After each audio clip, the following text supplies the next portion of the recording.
The woman crawled to the top of the hot air balloon, desperately trying to open the release valve with her elbow. At an altitude of over 10,000 meters, the valve had become frozen solid. Despite having no safety equipment, she boldly stood on top of the balloon. She stomped on the valve repeatedly with all her might until it finally gave way. The bone-chilling wind made her shiver uncontrollably. To prevent the valve from freezing again, she wedged her boot into it.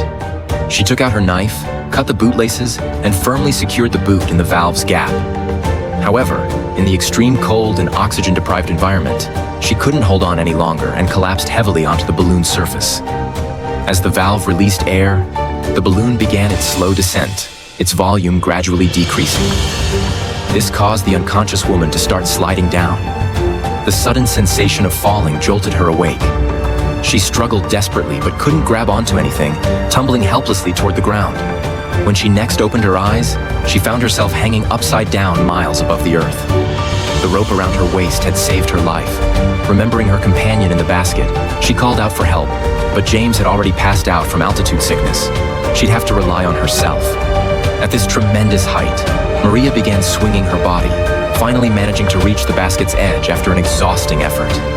Barely catching her breath after climbing in, she immediately checked on James's condition.